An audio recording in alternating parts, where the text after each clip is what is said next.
Real estate రంగంలో ఏం కొనాలన్నా మధ్యవర్తి ఉండాల్సిందే. ఇళ్ళు, స్థలం ఏది కొన్నా దాని విలువను బట్టి కమిషన్ చెల్లించాల్సిందే. కానీ ఇప్పుడు ఈ పరిస్థితుల్లో మార్పు వచ్చింది. స్థిరాస్తి లావాదేవీల్లో మధ్యవర్తుల స్థానంలో టెక్నాలజీ వచ్చేసింది. అవును, ప్రస్తుతం రియల్ రంగంలో ఇంటి కొనుగోళ్లన్నీ ఆన్లైన్లోనే జరుగుతున్నాయి. ఇలా ఆన్లైన్ ద్వారా స్థిరాస్తి లావాదేవీల వల్ల భారత్లో ఏడాదికి సుమారు 2,000 కోట్ల రూపాయలు బ్రోకరేజ్ ఆదా అవుతుందని అంచనా. రియల్ ఎస్టేట్ రంగంలో బ్రోకరేజ్ లేదా కమిషన్ సర్వసాధారణం. మరి ఎక్కడైనా స్థిరాస్తి కొనుగోలు చేస్తే అందుకు సహకరించిన మధ్యవర్తికి కమిషన్ చెల్లించాల్సిందే. అది వ్యక్తి అయినా సంస్థ అయినా బ్రోకరేజ్ ఇవ్వాలి. ప్రాపర్టీ విలువను బట్టి బ్రోకరేజీ అమౌంట్ ఉంటుంది. బ్రోకరేజ్ అమౌంట్ భారీగా వస్తుందని చాలా మంది ప్రభుత్వ ఉద్యోగులు, హౌస్ వైఫ్స్, నిరుద్యోగులు స్థిరాస్తి వ్యాపారంలో మధ్యవర్తులుగా వ్యవహరిస్తూ ఉంటారు. అయితే ఇప్పుడు ఈ అంశంలో చాలా మార్పు వచ్చింది. ప్రస్తుతం టెక్నాలజీ రియల్ రంగంలో మధ్యవర్తుల ప్రాధాన్యతను సాధ్యమైనంత వరకు తగ్గించింది. ఇప్పుడు చాలా వరకు మధ్యవర్తులు లేకుండానే స్థిరాస్తి లావాదేవీలు జరుగుతున్నాయి.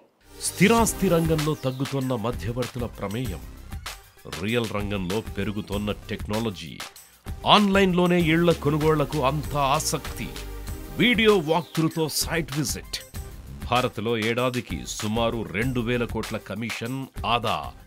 రియల్ ఎస్టేట్ రంగంలో బ్రోకరేజ్ లేదా కమిషన్ సర్వసాధారణం.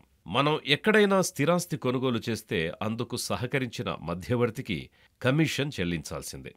అది వ్యక్తి అయినా సంస్థ అయినా బ్రోకరేజ్ ఇవ్వాలి.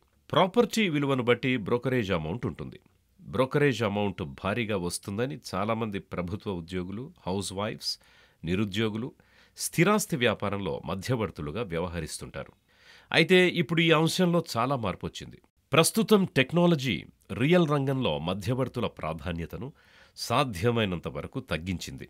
ఇప్పుడు చాలా వరకు మధ్యవర్తులు లేకుండానే స్థిరాస్తి లావాదేవీలు జరుగుతున్నాయి. ప్రస్తుతం ఇంటి కొనుగోళ్లకు సంబంధించి చాలా వరకు ఆన్లైన్లోనే సంప్రదింపులు జరుపుతున్నారు. నేరుగా ప్రాపర్టీ డెవలపర్ లేదా బిల్డర్ని ఆన్లైన్లో కాంటాక్ట్ చేస్తున్నారు.